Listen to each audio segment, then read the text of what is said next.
উত্তরাধিকার বা ইনহেরিটেন্স শব্দটা শুনলেই আমাদের মাথায় অনেক কিছু চলে আসে, তাই না? এটা কিন্তু আমাদের সবার জীবনের সাথেই জড়িয়ে থাকা একটা ব্যাপার। আচ্ছা, কখনো ভেবে দেখেছেন একজন মানুষ মারা যাওয়ার পর তার রেখে যাওয়া সহায় সম্পত্তি কিভাবে ভাগ করা উচিত? এ ব্যাপারে কোরআনের নির্দেশনাটা ঠিক কী? চলুন আজকের আলোচনায় একদম সহজ করে বিষয়টা জেনে নেওয়া যাক। তো একদম গোড়ার কথায় আসি। যখন কেউ মারা যান তখন তার রেখে যাওয়া বাড়ি, গাড়ি, টাকা পয়সা বা যা কিছু সম্পদ থাকে সেগুলোর কি হয়? আমাদের বেশিরভাগেরই ধারণাটা কি যে এগুলো সরাসরি তার যারা ওয়ারিশ বা উত্তরাধিকারী তাদের মধ্যে ভাগ হয়ে যায়। এটাই তো আমরা সাধারণত ভেবে থাকি। কিন্তু এখানেই একটা বড় কিন্তু আছে, আর এটাই হয়তো অনেকেই জানেন না।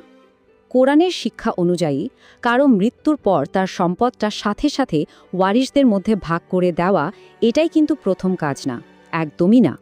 এরও আগে কিছু জরুরি অবশ্য পালনীয় দায়িত্ব রয়ে গেছে। তাহলে প্রশ্ন হলো, সেই কাজগুলো কি কি সেই দায়িত্ব? দেখুন, কোরআন কিন্তু উত্তরাধিকার বন্টনের জন্য দুটো একদম পরিষ্কার পূর্বশর্ত ঠিক করে দিয়েছে।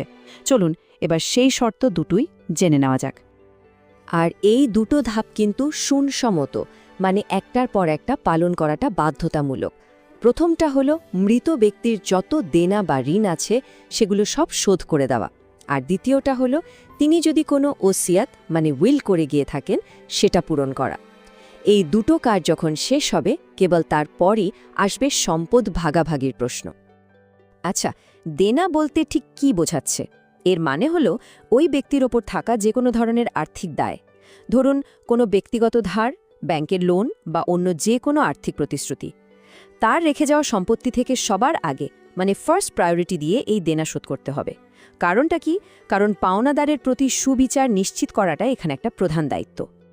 আর ওসিয়ত বা উইল কি? এটা হলো মৃত ব্যক্তি তার সম্পত্তি নিয়ে আইনসম্মতভাবে যে ইচ্ছেটা জানিয়ে গেছেন। খেয়াল করুন, দেনা শোধ করার পর কিন্তু ওয়ারিশদের মধ্যে সম্পদ ভাগ করার আগে এই ওসিয়তটা পূরণ করতে হবে। এর মাধ্যমে আসলে মৃত ব্যক্তির শেষ ইচ্ছাটাকে সম্মান জানানো হয়। তবে হ্যাঁ, একটা কথা মাথায় রাখতে হবে, ওসিয়তটা কিন্তু অবশ্যই বৈধ হতে হবে। তো এই যে নিয়মগুলোর কথা আমরা বলছি, এগুলোর ভিত্তিটা কি? এগুলো কিন্তু মানুষের বানানো কোনো নিয়মকানুন নয়। এর উৎস হল সরাসরি কোরআন। চলুন এবার দেখে নেওয়া যাক কোরআন এ ব্যাপারে ঠিক কি বলছে।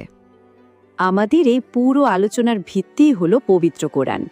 আর বিশেষভাবে বলতে গেলে সূরা আন-নিসাতে এই উত্তরাধিকারের আইন নিয়ে একদম বিস্তারিত নির্দেশনা দেওয়া আছে। সুতরাং আমাদের তথ্যের মূল এবং একমাত্র উৎস এটাই।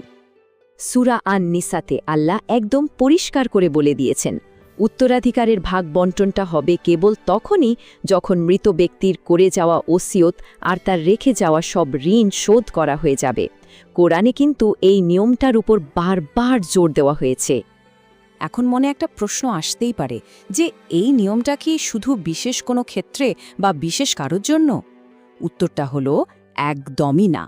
এটা কোনো নির্দিষ্ট সিচুয়েশনের জন্য নয়, বরং এটা একটা সার্বজনীন বা ইউনিভার্সাল প্রিন্সিপাল। মানে উত্তরাধিকারের সব ক্ষেত্রেই এটা একইভাবে লাগু হবে। দেখুন কোরআন কতটা পরিষ্কারভাবে বিষয়টা ব্যাখ্যা করেছে। এই নিয়মটা যেমন বাবা মা আর সন্তানদের জন্য, ঠিক তেমনি স্বামী বা স্ত্রীর উত্তরাধিকারের বেলাতেও খাটবে। এমনকি ধরুন মৃত ব্যক্তির কোনো সন্তান নেই, তার ভাই বোনেরা ওয়ারিশ হচ্ছেন, তখনও কিন্তু সম্পদ ভাগ করার আগে অবশ্যই দেনা আর ওসিয়ত পূরণ করতেই হবে। এখানে কোনো রকম ব্যতিক্রমের সুযোগ নেই। তার মানে মূল কথাটা কি দাঁড়ালো?